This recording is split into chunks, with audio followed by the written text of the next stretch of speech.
Jangan agungkan Eropa secara keseluruhan, dimanapun ada yang mulia dan ada yang jahat. Kau sudah lupa kiranya, nak? Yang kolonial selalu iblis. Tak ada yang kolonial yang mengindahkan kepentingan bangsamu. Assalamualaikum warahmatullahi wabarakatuh.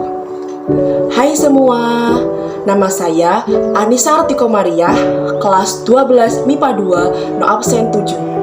Nah, setelah mendengar kutipan tadi, apa sih maksud dari kutipan tersebut? Dan siapa sih tokoh di balik kutipan tersebut? Tetap bersama aku ya. Maksud dari kutipan tersebut ialah bahwasannya sebaik-baiknya Eropa, mereka tetap jahat dan tega kepada kaum pribumi. Tak ada kolonial yang mengutamakan kepentingan pribumi. Mereka sangat semena-mena dan tak punya belas kasihan kepada kaum pribumi. Maka dari itu, jangan agungkan Eropa secara keseluruhan atau berlebihan. Karena pada dasarnya, Eropa adalah iblis bagi kaum pribumi. Tokoh di balik kutipan tersebut ialah Pramudia Anantatur. Pramudia Anantatur, atau dikenal dengan Pram, adalah seorang sastrawan atau penulis yang sudah menulis sejak zaman Orde Lama, Orde Baru. Walaupun keberadaannya ini bagus, tetapi malah berujung ke penjara. Ya, sejak zaman kolonial, Orde Baru, beliau merasakan dirinya tahanan.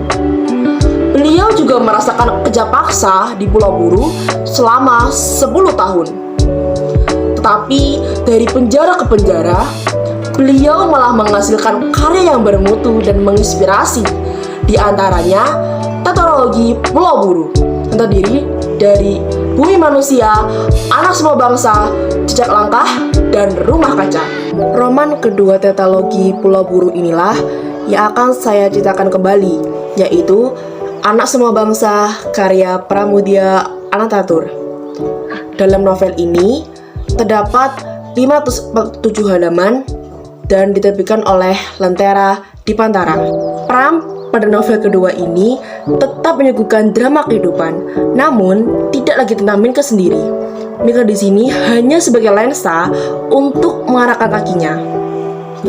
Pada novel ini, pembaca diajak untuk melihat nasib-nasib orang di sekitar Minke, yaitu masyarakat Jawa, kaum pribumi yang tinggal di desa Tulangan.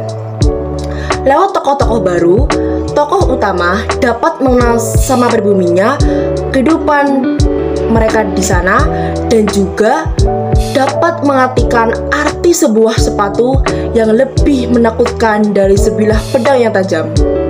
Sahabat-sahabat Minke yang pada novel sebelumnya dicantumkan dalam novel ini juga ada.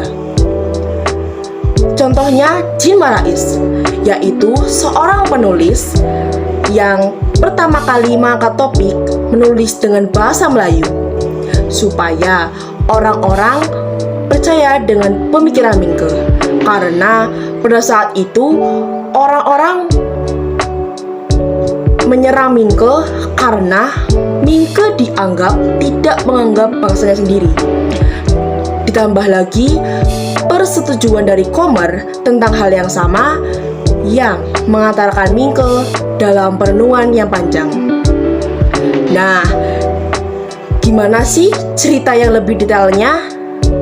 Ayo kita simak bersama-sama. Awal cerita, setelah Annelies Melema, istri Minke, berlayar ke Nederland, para sekaut datang menemui Nyai Ontosoroh di rumahnya dan memberikan berita bahwasannya Nyai Ontosoroh dan Minke bebas keluar masuk rumah karena tidak dinyatakan bersalah. Suasana di rumah belum menyenangkan. Nyai Ontosoroh masih kesal dengan tindakan Belanda, dan Minke pun bergegas untuk masuk ke kamar Annelies dan membuka almarinya. Ternyata dalam almari ada sebuah cincin dan surat cinta dari Robert untuk Annelies. Minke pun merasa kesal, sangat kesal. Dan selanjutnya Minke pun pergi untuk menemui Robert untuk mengembalikan cincin dan surat cintanya untuk Annelies. Perjalanan bersama Juki, Minke bertemu dengan Vitoromus, ya, kawan pada saat sekolah di ABS. Lalu, mereka singgah di kedai minuman dan lanjut membicarakan tentang Robert Surhoff. Robert Surhoff diketahui telah kabur dan tidak diketahui keberadaannya. Sungguh, Vitoromus pun kesal dengan Robert Surhoff. Dan juga ada berita yang mengatakan bahwasanya Robert Surhoff telah mencuri cincin dari toko Ezekiel. Minke semakin marah karena cincin yang diberikan Robert Surhoff kepada Annelies adalah hasil curian. Minke tetap ingin mengembalikan cincin itu kepada keluarga Robert Surhoff, walaupun keluarga Robert Surhoff telah jatuh miskin dan tidak tahu menau keberadaan Robert Surhoff dan masalahnya. Minke bergegas meninggalkan kedai dan langsung menuju ke rumah keluarga Robert Surhoff. Pada saat sampai di rumah keluarga Robert Surhoff, Minke pun terenyuh karena melihat keadaan keluarga Robert Surhoff yang sangat memprihatinkan. Dan pada saat itu juga Minke mengurungkan niatnya untuk mengembalikan cincin hasil curian Robert Surhoff kepada keluarganya. Dan cincin hasil curian itu pun dipegang oleh polisi. Punya sama mengkhawatirkan Annelies yang dikirim ke Belanda. Nyai Ontosoroh memerintahkan Panji Darman atau Robert Janda Preste untuk mengawal perjalanan Annelies sampai ke Nederland. Dan Robert Janda Preste pun selalu mengirimkan surat kepada Nyai Ontosoroh dan Minke. Panji Darman menulis bahwasanya pada saat perjalanan banyak rombongan yang bersimpati kepada keluarga Melema karena prajurit Melema menjadi sasaran cacian, makian, dan banyak yang melempar batu kepada pengawalnya. Saat berlayar, Panji Darman atau Robert Janda Preste tidak melihat Annelies karena Annelies ditempatkan di kabin khusus atau tempat khusus yang dijaga ketat oleh perawatnya. Pada saat di pelabuhan khusus Singapura, Panji Darman pun bisa melihat Annelies. Tetapi Annelies dalam keadaan mayat hidup, ya, muka pucat dan tidak ada kehidupan di dalamnya. Panji Darman berusaha memberitahu Annelies bahwa dia tidak sendiri. Namun, usaha Panji diketahui oleh perawat Annelies. Dan Panji pun meminta izin kepada perawat Annelies bahwa ia ingin bertemu Annelies. Dan alhamdulillah, perawat Annelies pun mengizinkan Panji bertemu dengan Annelies.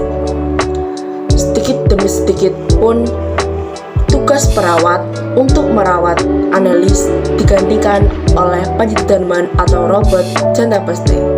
Akhirnya Panji Darman pun menjadi perawat seutuhnya untuk Annelies. Walaupun sudah sampai di Nederland, Annelies pun tetap dijaga dan dirawat oleh Panji Darman dengan baik. Tapi tibalah Annelies yang tidak merasakan sesuatu apapun. Hanyalah Tuhan yang tahu keadaannya. Telegram terakhir Panji Darman turut berduka cita atas meninggalnya Annelies pada saat sampai di Nederland. Kehidupan terus berjalan tanpa Annelies. Hal ini meninggalkan luka yang sangat dalam untuk Nyai Ontosoroh dan Minke. Pada saat itu juga Hindia mengembarkan berita bahwa kedudukan Jepang disamakan dengan kedudukan Eropa. Hal ini bagi Jepang sangat terhina. Jepang sebagai negara Asia yang memiliki ilmu pengetahuan yang sangat maju dan alat perang kapal yang sangat kuat disamakan dengan bangsa Eropa. Sekelompok orang pun yang sama-sama negara Asia berusaha untuk selalu bangkit. Bangkitan itu dimulai dengan mengenal bangsa sendiri, ya, membuat segala sesuatu untuk bangsa. seperti saran Jin Marais kepada Minke, yaitu untuk menulis karangan dengan menggunakan bahasa Melayu, karena bahasa Melayu dapat dimengerti oleh semua kaum Hindia. Karena pada saat itu juga Minke selalu mengagung-agungkan Eropa dan menggunakan bahasa Eropa di karangannya. Awalnya mereka bertengkar karena perbedaan pendapat dan kemauan, tetapi atas perilaku Mai, anak Jin Marais, mereka pun tidak bertengkar lagi karena Mai mengucapkan gini, "Udah, jangan marah-marah ke papaku." Begitu ujarnya. Akhirnya Jin Marais dan Minke dapat menerima pendapat mereka masing-masing dengan lapang dada. Ko Ah-su adalah seorang pemuda atau angkatan pemuda dari Cina yang sedang memperjuangkan kebangkitan negaranya, yakni Tiongkok. Kejadian-kejadian yang tidak menyenangkan kini dirasakan oleh Nyai Onsoroh dan Minke lagi, karena Ko Ah-su dituduh dan diburu polisi karena melakukan penyelundupan ilegal. Oleh karena itu, Ko Ah-su dipersilahkan untuk menginap di rumah Nyai Onsoroh dan Minke, dan mereka pun jadi sahabat baik. Atas pemburuan Ko Ah-su ini, Ko Ah-su pun meninggal di danau Jembatan Merah dengan beberapa tusukan. Tidak hanya itu saja, ada seorang administrator pabrik gula yang bernama Fritz Homerus Frankenbach yang dikenal orang Jawa sebagai Plikemboh. Plikemboh adalah seorang pemabuk, pemarah, dan juga pengganggu wanita. Pada saat dia melihat Surati, anaknya Sastro, pikiran yang negatif muncul di pikirannya. Plikemboh menjebak Sastro dengan cara pada saat Sastro diberikan tanggung jawab untuk menjaga uang kas pabrik, Plikemboh menghilangkan uang kas tersebut. Dengan syarat memberikan hutang kepada Sastro, Plikemboh menginginkan Surati menjadi miliknya. Pada saat itu, Surati dan ibunya menolaknya, dan apa daya, Surati dan ibunya menerimanya dengan rencana balas dendam. Dan pada suatu malam, dia pergi ke desa yang terkena wabah pes. Dia memuasu ke daerah wabah tersebut. Padahal banyak orang yang melarangnya karena dijaga, karena orang yang terkena pes itu tidak boleh keluar dan tidak ada seorang pun yang boleh masuk di daerah tersebut. Pada saat itu, Surati menemukan seorang bayi yang sedang sekarat, dan akhirnya bayi pun meninggal di pelukannya. Orang tuanya meninggal di sampingnya. Dan pada saat itu juga Surati pulang dan menyerahkan diri kepada Plikemboh, sehingga Plikemboh terkena wabah virus pes. Mereka, Surati dan Plikemboh pun mati secara bersamaan karena penyakit ini. Minke bertemu dengan Turnodongso, yaitu seorang petani yang dipaksa tanahnya diambil oleh pabrik gula. Nah, Turnodongso ini memiliki 5 bau tanah. 3 bau tanah dikontrakkan dengan 18 bulan, malah justru kelamaan, menjadi 2 tahun. Pada saat itu juga, Minke berjanji akan membuat koran terkait kasus ini, tetapi Nijman menolaknya. Kommer pun mengungkapkan bahwa Herman Melema sempat menghadapi konflik dengan Sipati Sisoarjo, sehingga Sipati pun pindah ke Bondowoso. Selanjutnya, pemerintahan kolonial yang sewenang-wenang dalam mengatur kaum pribumi. Contohnya, pabrik gula kolonial yang memaksa para petani untuk menanam dan menyetorkan tebunya kepada pabrik gula, karena pada saat itu gula merupakan komoditas prioritas utama bagi pabrik gula kolonial. Disewa dengan tidak adil dan sama sekali tidak mendapat bagian. Oleh karena itu, kaum pribumi semakin miskin, kelaparan, dan juga melarat. Penderitaan rakyat pribumi semakin lengkap. Sewenang-wenangnya para pejabat Eropa terhadap kaum pribumi yang merampas harta, benda, anak, istri, tanah, dan kemerdekaan pun mereka rampas. Pengembaraan Minke semakin luas karena Minke bertemu dengan Terhar, seorang jurnalis berkebangsaan Belanda. Har mengemukakan bahwasanya kebusukan kolonial ini sudah sangat banyak, dengan merampas perkebunan, pertanian, pertambangan, yang membuat masyarakat pribumi semakin sengsara. Ya, dan juga mereka mengeksploitasi bangsa demi kepentingan mereka sendiri tanpa mengutamakan kepentingan pribumi. Itulah yang diceritakan Har kepada Minke. Sementara hidupnya Ontosoroh dikalahkan oleh keputusan kulit putih kolonial, yakni bahwasannya semua aset dari Buitenweg yang selama ini dibangun Herman Melema dengan istrinya jatuh kepada Maurice Melema, saudara tiri dari Annelies Melema dan anak dari Herman Melema yang melakukan perkawinan dengan wanita Eropa. Pernikahan itu dilaksanakan di Belanda. Ya, Nyai Ontosoroh tidak mengetahui bahwa suaminya sudah punya istri. Dan itulah penyebabnya Nyai Ontosoroh terjebak di dalam penipuan Herman Melema, sehingga dia tidak memiliki hak atas perkebunannya, bahkan hak atas Annelies Melema. Setelah kejadian tersebut terjadi, tiba-tiba datanglah surat dari Robert Melema, yaitu anak dari Nyai Ontosoroh dan kakak dari Annelies Melema. Robert menceritakan apa yang dia lakukan dan dialami serta tentang pembunuhan ayahnya. Robert menceritakan bahwa dia telah memilih pembantunya sehingga lahirlah anak laki-laki bernama Rono Melema. Robert ingin menitipkan anak dan istrinya kepada Nyai Ontosoroh karena keadaannya semakin buruk penyakitnya, sehingga Robert pun telah tiada. Dengan rasa iba, Nyai Ontosoroh pun ikhlas menerima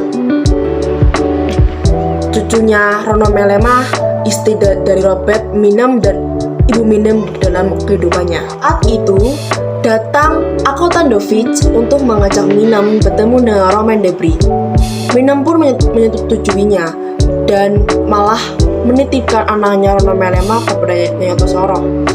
Dan Nyai Ontosoroh juga mengatakan bahwa dia menitipkan anaknya dan lalu ia pergi meninggalkan anaknya, dia tidak boleh kembali lagi ke Wonokromo. Letnan Insinyur Kolonel Maurice Melema datang ke Wonokromo dengan membawa koper kaleng tua yang pada saat itu dibawa Annelies ke Belanda milik Nyai Ontosoroh, yang sudah cembujak ke sana sini dan berisi baju bekas Annelies Melema.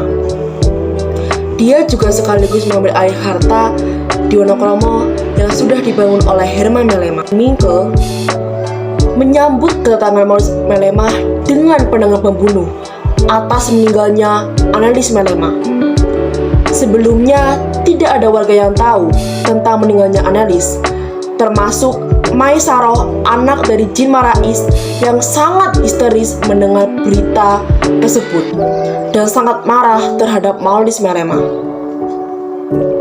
seluruh warga di Wonokromo mengucapkan turut berduka cita atas meninggalnya Annelies Melema yang dibunuh oleh saudara tirinya sendiri, yakni Maurice Melema. Komer, Jin, dan Nyai Antasoroh memberikan cercaan kepada Maurice Melema pun tidak digubris sama sekali oleh Maurice Melema. Maurice Melema segera mungkin pergi dari kediaman Nyai Antasoroh dan tidak mendengarkan sedikit pun penjelasan. Nah, setelah mendengar cerita dari novel Anak Semua Bangsa karya Pramudia Anantatur, kali ini saya akan mengupas unsur-unsur intrinsik yang terdapat dalam novel ini. Yang pertama, tema.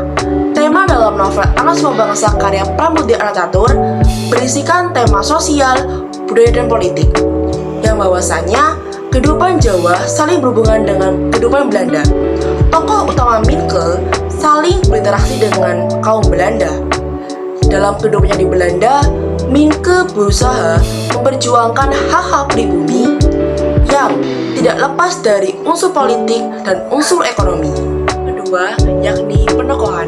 Dalam novel Anak Semua Bangsa ini terdapat tokoh-tokoh dengan sifat dan lokalnya masing-masing, yakni ada Minke.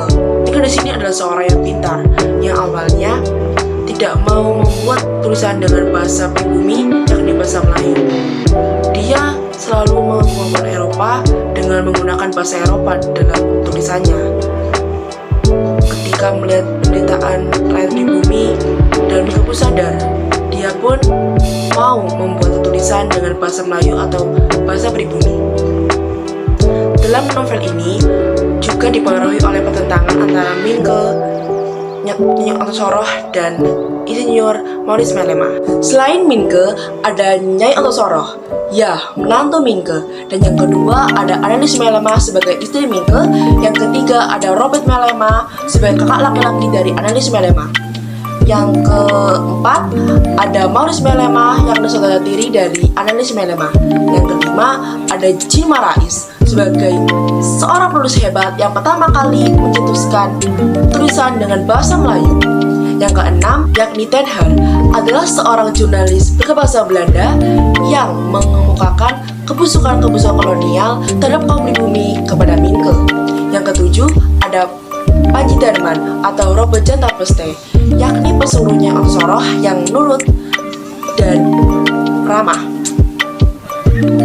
Yang kedelapan, ada Li Kembo, adalah seorang pemabuk, pemarah, dan juga pengganggu wanita. Yang kesembilan ada Surati, anak dari Sastro, adik Nyai Antasoroh. Yang kesembilan ada Ko Asu. Ko Asu adalah seorang pemuda dari Cina yang sedang memperjuangkan bangsanya, yakni Tiongkok. Komers adalah rekan dari Jean Marais. Tunu Dongso, yakni seorang petani dari desa Tulangan yang direbut tanahnya oleh pabrik gula kolonial. Atin Nijman, yakni atasan Minke di SN. Yang ketiga, setting dalam novel ini Minke berada di Belanda dan di Jawa. Di sini pula menggambarkan pertentangan antara kaum Belanda dan kaum pribumi. Banyak konflik antara kaum Belanda dan kaum pribumi menyebabkan suasana dalam novel ini menjadi berbagai macam. Dalam setting atau latar novel Anak Semua Bangsa juga terdapat setting tempat pada di Nederland, di atas kapal, di Wonokromo, dan juga menumbuhkan latar suasana, ya, cemas, panas, bahkan menumbuhkan suasana yang emosional. Yang keempat, yakni alur. Alur dalam novel Anak Semua Bangsa karya Pramudia Anantatur ini berisi menjadi 3 bagian alur. Alur awal, alur tengah, dan alur akhir. Yang awalnya, Minke menceritakan tentang kehidupannya, diikuti dengan Minke menjelajahi negara barat, bertemu dengan pertentangan antara kaum pribumi dan kaum Belanda. Setelah itu, kembalilah kehidupan Minke dan Nyai Antasoroh di Jawa setelah mengalami berbagai konflik, yakni amanat.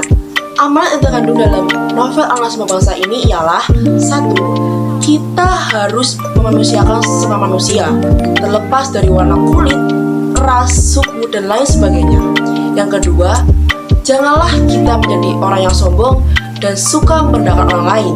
Yang ketiga, walaupun menjadi bangsa yang tertindas, kita harus tetap belajar dan tetap menjadi orang terpelajar agar dapat membangkitkan dari kekejaman, penindasan, dan melawan ketidakadilan. Yang pada dasarnya, hukum itu tumpul ke atas dan tajam ke bawah. Begitulah sinopsis dari novel Anak Semua Bangsa karya Pramudia Anantatur beserta unsur intisiknya.